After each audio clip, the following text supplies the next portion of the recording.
Okay जी, जो हमारा next chapter है वो है ओरल मिकोजा। ऑलमोस्ट जो ओरल बायोलॉजी है उसके मैंने सारे चैप्टर्स जो मेन इंपॉर्टेंट चैप्टर्स थे उसके जो लेक्चर्स है वो अपलोड कर दिए थे। एक इंपॉर्टेंट चैप्टर रहता है ओरल मिकोजा। अच्छा, ओरल मिकोजा इतना मुश्किल चैप्टर नहीं है, बिल्कुल सिंपल सी है। बेसिकली हमने एपिथेलियम जो है ना आपकी ओरल कैविटी में, ठीक है, सरफेस प्रोटेक्टिंग लेयर जो है आपकी ओरल कैविटी में, इसके लिए उसको पढ़ेंगे। तो इसमें अगर मैं मेनली आपको बताऊँ ना तो सिंपल है इसमें। ओरल मिकोजा में अगर मैं सिंपल आपको बताऊँ ना तो इसमें से जो एससीक्यू आता है या एमसीक्यूज आता है वो बहुत आसानी आता है, ठीक है। और इसमें जो टेबल्स है ना वो बहुत इंपॉर्टेंट है, आपने उसको जरूर कंसीडर करना है और उसको ही ज्यादा इंपॉर्टेंस देनी है। बाकी समझने के लिए जो है ना, जो एक बेसिक इसका कॉन्सेप्ट है वो मैं उसके लेक्चर बना रहा हूँ, लेकिन आपने इसको जस्ट समझना है। और उसमें जो है ना टेबल्स आपको बहुत इंपॉर्टेंट है इसके लिए, इसकी प्रेप के लिए, क्योंकि टेबल्स ही ज्यादातर एससीक्यूज के तौर पर आते होते हैं और एमसीक्यूज भी वहीं से आ जाते होते हैं। तो सबसे पहले हम पहले पढ़ेंगे कि व्हाट इज ओरल म्यूकोजा। अच्छा, आपकी जो जितनी भी गट लेयर है ना आपकी, आप ओरल कैविटी से लेके, फॉर एग्जांपल मैं कहता हूँ कि ये एक ओरल कैविटी है ना, ठीक है। आपकी ओरल कैविटी से लेके जितने भी आपका, फिर आपका इसोफिगस आता है, इसोफिगस से यानी oral cavity, pharynx, oesophagus, oesophagus से आपका क्या आता है, स्टमक आता है, ठीक है ना। तो स्टमक से फिर आपकी क्या आती है आगे, intestine, small and large intestine, और फिर एनस आ जाता है। तो इस पूरी लेयर को जो जो चीज एक एक एपिथेलियम टाइप जो चीज है, जो लेयर इसको लाइन कर रही है, उसको हम कहते हैं ओरल मिकोजा। अब देखें, एक चीज है जो आपकी स्किन को, जैसे मैं कहता हूँ ये मेरा हैंड है, इसको ऊपर से कवर कर रही है, ये भी इन्वायरमेंट है ना। और इस इन्वायरमेंट को ये जो स्किन है ये मेरी जो बॉडी के इंटरनल ऑर्गन्स हैं, फॉर एग्जाम्पल मसल्स पड़े हैं, ब्लड वेसल्स, ये सबको प्रोटेक्ट कर रही है फ्रॉम द एक्सटर्नल इन्वायरमेंट, ठीक है।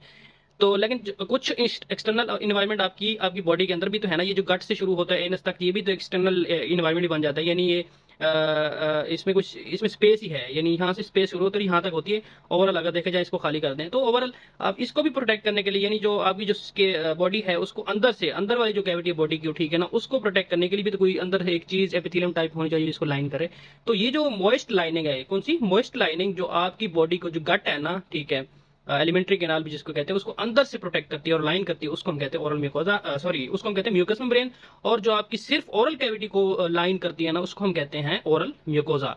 अब हम देखेंगे कि ओरल म्यूकोजा जो है ना, उसकी बाउंड्रीज क्या क्या है। मतलब ये हम तो ये कह रहे हैं कि ओरल कैविटी में जो म्यूकस मेम्ब्रेन इसको लाइन करती है ओरल कैविटी को, उसको हम कहते हैं ओरल म्यूकोजा, ठीक है। बट ये कि हम ये तो देखें ना कि ओरल म्यूकोजा की बाउंड्रीज आखिर हैं क्या। तो एंटीरियरली जो एंटीरियरली सॉरी सुपीरियरली, यानी सुपीरियरली तो ऊपर होता है हार्ड पैलेट, यहाँ पे हार्ड पैलेट, यहाँ पे सॉफ्ट सॉफ्ट पैलेट होगा ऑब्वियसली, ठीक है। और इन्फीरियरली टंग पड़ी होगी, ठीक है, टंग के साथ फ्लोर ऑफ द माउथ होगा। और इन्फीरियरली जो है ना, यहाँ पे कुछ टॉन्सिल्स पड़े होते हैं, ठीक है ना। टॉन्सिल्स के आगे होते हैं उसके पिलर्स, ये एक पिलर टाइप फॉसेस होते हैं, ठीक है। वहां तक इसकी पोस्टीरियर बाउंड्री होती है। और इंटीरियर आपको पता है कि लिप जो है ना उसका वर्मिलियन बॉर्डर तक इसका, ये यहाँ तक इसकी बाउंड्री होती है। तो यहाँ तक जो है ना ओरल मिकोजा, इसको हम कहते हैं, अंदर जो ओरल कैविटी में होती है इसको हम कहते हैं ओरल म्यूकोजा, ठीक है ना। इसके हमने बाउंड्रीज पढ़ ली। अब सबसे पहले इसको मैं बुक के लिहाज से आपको दिखा देता हूँ कुछ, ठीक है। इसमें ऐसा जी, यहाँ पे तो और कुछ नहीं लिखा हुआ, बस आगे फंक्शंस लिखे हुए हैं। अच्छा, सबसे पहले मैं इधर ही आपको दिखा दूं कि यहाँ पे आप देख सकते हैं ये जो टॉन्सिल्स पड़े हैं ना, आपको येलो कलर में नजर आ रहे हैं, ठीक है, इनको हमने पैलेटाइन टॉन्सिल। और पैलेटाइन टॉन्सिल्स के आगे जो है ना, ये एक ब्रिज टाइप एक फॉसेस बने हुए हैं, इसको हम कहते हैं पैलेटाइन फॉसेस, ठीक है। यहाँ तक जो है ना पोस्टीरियरली आपका ओरल मिकोजा एंड करता है, आपको पता है। सुपीरियरली आपका हार्ड पैलेट पड़ा है और ये सॉफ्ट पैलेट है।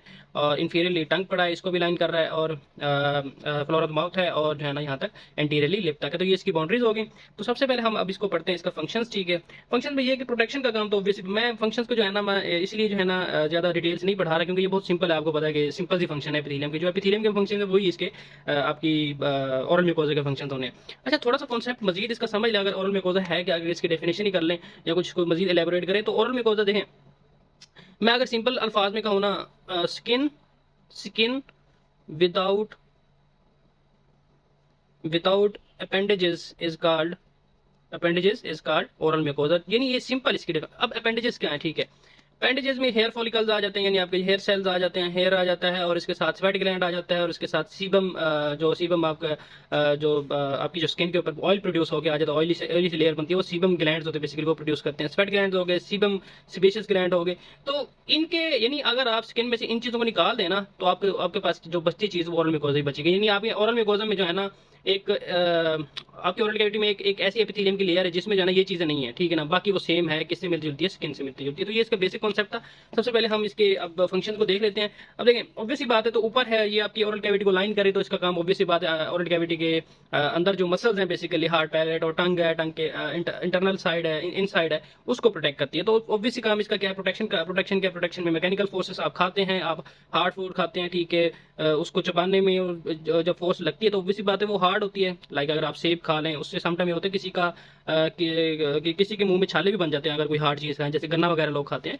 तो बेसिकली ये जो है ना इसका काम प्रोटेक्शन का है, ठीक है। और सरफेस एब्रेजन्स, ठीक है, आपकी सरफेस के ऊपर कोई भी सख्त चीज उसकी रगड़ लगती है उससे प्रोटेक्ट करती है। माइक्रो ऑर्गेनिज्म, ऑब्वियसली बात, आप खाना खाते हैं उसमें बैक्टीरिया वगैरह तो होते हैं ना, स्मॉल अमाउंट में हो चाहे ज्यादा ज्यादा हो, उससे आपको प्रोटेक्ट करके रखता है। और उसके अलावा जो है ना ये सब्सटेंसेस कुछ प्रोड्यूस करता है ओरल मिकोजा, जो आपको जो ओरल कैविटी के अंदर जो ऑर्गेनिजम्स होते हैं बेसिकली उससे उससे प्रोटेक्ट करते हैं और उनको किल करते हैं, ठीक है। तो प्रोटेक्शन का काम इसका मेन वाला है, ठीक है। इसके बाद जो नेक्स्ट इसका फंक्शन है वो है सेंसेशन, ठीक है। ऑब्वियसली बात है, आप खाना खाते हैं, आपको ठंडा भी लगता है, आपको गर्म भी लगता है, वो सारा महसूस होता है, आप टच सेंसेशन देता है, ठीक है, पेन की देता है, टेस्ट की देता है। तो ये सारी सेंसेशन ओरल मिकोजा से जारी होती हैं। इसके अलावा इसमें रिसेप्टर्स होते हैं, जैसे रिफ्लेक्स वाले, जैसे स्वॉलोइंग, अगर आप चीज कोई गलत चीज खा लें, ठीक है, हार्ड चीज खा लें, तो फौरन आप उसको स्वॉलो करते हैं, आप बाहर फेंक देते हैं। तो ये जो रिफ्लेक्सेस है ना, ये सारे किसके अंदर है, ओरल मिकोजा के अंदर नर्व एंडिक्स पड़ी होती है बेसिकली, जो इसको सेंस करती हैं। और ये रिफ्लेक्सेस आपके बने हुए हैं, जिसमें स्वॉलोइंग है, जिसमें आपकी गैगिंग है, जिसमें ये वाले आपके सारे रिफ्लेक्सेस आ जाते हैं। नेक्स्ट फंक्शन इसका सिक्रीशन का है। ऑब्वियसली बात, सिक्रीशन मैंने बताया, जिसमें सलाइवरी ग्लैंड्स होते हैं, मेजर सलाइवरी ग्लैंड्स होते हैं, माइनर सलाइवरी ग्लैंड्स होते हैं, वो हमने पीछे डिस्कस कर लिया था सलाइवरी ग्लैंड वाले चैप्टर में। तो माइनर सलाइवरी ग्लैंड है वो मेनली जो है ना आपके ओरल मिकोजा में ज्यादा अमाउंट में होते हैं और सिक्रीशन प्रोड्यूस करते हैं। आपको पता है आपकी जो खुराक होती है उसको मॉइस्ट करके रखते होते हैं, ठीक हो गया। नेक्स्ट जो इसका फंक्शन है, ऑब्वियसली बात है, इसका थर्मल रेगुलेशन में भी होता है। आपको आप देखें तो इसमें मेन तो इसका फंक्शन नहीं है थर्मल रेगुलेशन में, लेकिन सम टाइम अगर आप देखें तो जब एक्सट्रीम हीट हो, एक्सट्रीम हॉट वेदर हो, तो उसमें जो है ना आपका जो मुंह होता है वो खुश्क हो जाता है। क्यों खुश्क हो जाता है? बिकॉज ये ओरल कैविटी में क्योंकि पानी होता है, ठीक है, सलाइवा होता है, उसमें हाई अमाउंट में पानी होता है, तो वहां से भी इवेपोरेशन होती है पेंटिंग के थ्रू। वैसे पेंटिंग ज्यादातर डॉग्स करते हैं, सॉरी, मतलब ये जो प्रोसेस है ये ह्यूमन में भी होता है एक्सट्रीम वेदर में, ठीक है। तो इसमें जो है ना ये क्या करता है आपका तो इससे इवेपोरेशन होती है, ठीक है, और आपकी जो बेसिकली जो बॉडी का टेम्परेचर है उसको जो है ना मेंटेन करने में ये थर्मल रेगुलेशन में भी हेल्प करता है। बाउंड्रीज, इसके बाद बाउंड्रीज मैंने आपको पहले बता दी है, ठीक है। अच्छा, ओरल कैविटी को दो हिस्सों में ज्यादातर इसको डिवाइड किया जाता है। एक होता है ओरल कैविटी, सॉरी मैं यहाँ पे बना देता हूँ। अच्छा, ओरल कैविटी को दो हिस्सों में डिवाइड किया था मेनली, ठीक है ना। एक ओरल कैविटी, इसको प्रॉपर कहते हैं, ओरल कैविटी प्रॉपर, और एक है वेस्टिब्यूल। देखें, ये मैं आपको पिक्चर से समझा देता हूँ। ये यहाँ पे देखें अगर आप, तो ये ओरल, ये जो दांतों के इनर साइड पे ये जो इंटरनल लाइनिंग है, ठीक है, जिसमें हार्ड पैलेट, सॉफ्ट पैलेट आ जाता है, और नीचे टंग और फ्लोर ऑफ द माउथ है, इस सब को हम कहते हैं ओरल कैविटी प्रॉपर। और ये दांतों के बाहर और दांतों के ये जो आपकी चीक्स हैं, ठीक है ना, जो आपकी गाल्स हैं, इनकी अंदर वाली सरफेस के दरमियान ये जो एक स्पेस बनती है इसको हम कहते हैं वेस्टिब्यूल। तो ओरल कैविटी को दो इसमें डिवाइड किया गया, ठीक है। एक जिसमें आ जाता है आपका आउटर वेस्टिब्यूल आ जाता है, ठीक है, स्पेस है जो दांत और चीक के दरमियान में। और ओरल कैविटी प्रॉपर है जो आपका पूरा यानी जो दांतों के अंदर वाली सरफेस में जो एक पूरी कैविटी बनती है जिसमें हार्ड पैलेट, सॉफ्ट पैलेट और आपका टंग और फ्लोर ऑफ द माउथ हो जाता है, तो इसको हम ओरल कैविटी प्रॉपर कहते हैं। ये इसकी डिवीजन होगी। अच्छा, इसमें ओरल कैविटी की जो ओरल मिकोजा है उसकी 3 टाइप्स होती हैं। कितनी टाइप्स की ओरल मिकोजा है आपकी ओरल कैविटी में? 3 टाइप्स के ओरल मिकोजा हैं, जिसमें नंबर 1 आ जाता है मेस्टिकेटरी मिकोजा, और नेक्स्ट है जी लाइनिंग मिकोजा, और नंबर 3 पे है जी आपका स्पेशलाइज मिकोजा। स्पेशलाइज मिकोजा, जो मेस्टिकेटरी मिकोजा होता है बेसिकली ये आपका होता है हार्ड पैलेट और जिंजवा पे। हार्ड पैलेट और जिंजवा पे क्यों होता है? देखें, नाम से ही ज़ाहिर है ये मेस्टिकेशन में हेल्प करता है। आप खाना जो खाते हैं, ज्यादातर आपका खाना कहाँ घूम रहा होता है? या तो आपके मसूड़ों के ऊपर लग रहा होता है, और जब आप चबाते हैं तो आपकी जो टंग होती है उसके ऊपर लगता है, और टंग आपकी जो जो चबा रही होती है तो आपका जो ऊपर वाला हार्ड पैलेट होता है जिसको आप तालू कहते हैं, ठीक है, उसके ऊपर जाकर लगता है। तो ऑब्वियसली बात है उस वो जो म्यूकोजा है उसको थोड़ा सा हार्ड होना चाहिए, ठीक है ना, यानी उसमें वो थोड़ा सा फोर्सेस को रेजिस्ट कर सकते, फोर्सेस को एब्जॉर्ब कर सकते, और वो हार्ड भी होना चाहिए। तो ये जो इस मिकोजा को हम कहते हैं उसको कहते हैं मेस्टिकेटरी मिकोजा, ठीक है, क्योंकि ये मेस्टिकेशन में बहुत हेल्प करता है। बाकी आ जाता है आपका, अच्छा, इस ये जो मेस्टिकेटरी मिकोजा है ना, ये आपकी जो ओरल कैविटी है ना उसको ऑलमोस्ट ये 25% जो है ना ये बनाता है आपका, ठीक है। इसके बाद आ जाता है आपका लाइनिंग मिकोजा। ये जो मिकोजा होता है बेसिकली आपके सॉफ्ट पैलेट और जो आपके चीक्स हैं उनको मेनली ये लाइन करता है, जैसे इसका काम होता है लाइनिंग करने का, ठीक है। और ये आपकी ओरल कैविटी में 60% होता है। ठीक है। इसके बाद आ जाता है स्पेशलाइज मेकोजा। ये जो मेकोजा होता है ना, ये स्पेशल किस्म का होता है, ये टंग के ऊपर मेनली होता है। किसके ऊपर होता है? टंग के ऊपर मेनली होता है। और क्यों होता है स्पेशलाइज, क्यों कहा जाता है? बेसिक क्योंकि इसके अंदर कुछ पेपिलाज होते हैं, और उन पेपिलाज में जो है ना कुछ ऐसे पेपिलाज होते हैं जो आपकी जो टंग के ऊपर होते हैं, वो टेस्ट सेंसेशन का काम करते हैं। यानी आपकी ओरल कैविटी में आपको अच्छा टेस्ट जो फील होता है या बुरा टेस्ट फील होता है, बेसिकली उस सेंसेशन के लिए एक स्पेशलाइज किस्म का मिकोजा जिसको कहते हैं स्पेशलाइज मिकोजा। और ये बनाता है आपकी ओरल कैविटी का ऑलमोस्ट 50% जो है ना हिस्सा ये कवर करता है। तो ये थी ओरल मिकोजा की डेफिनेशन, जिसमें हमने पढ़ा कि मेस्टिकेटेड मिकोजा है, लाइनिंग है और स्पेशलाइज मिकोजा है। इसकी डिटेल्स हम थोड़ी सी बाद में पढ़ेंगे।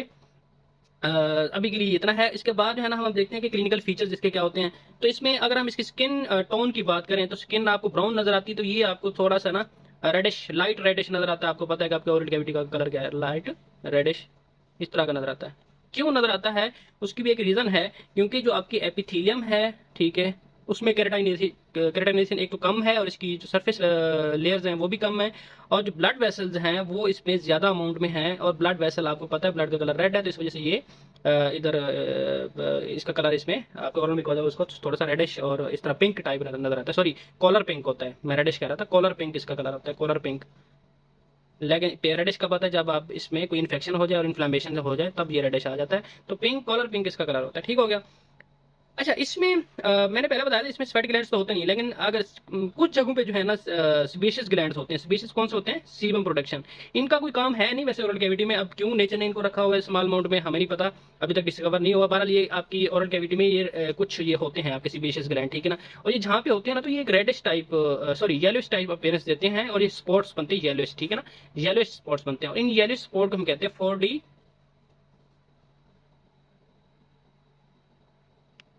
40 स्पॉट्स इनको कहते हैं। इनको मतलब 40 स्पॉट्स कहते हैं जो आपके ओरल कैविटी में होते हैं, ठीक है।